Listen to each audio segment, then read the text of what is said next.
First, take out the row membrane to be tested from its packaging. Load the row membrane into the membrane housing. Install the end cap. Connect the pipelines. Mount the clamp. Open the raw water valve.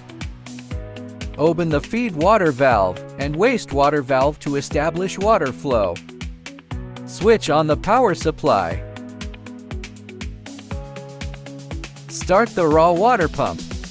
Purge air from the security filter.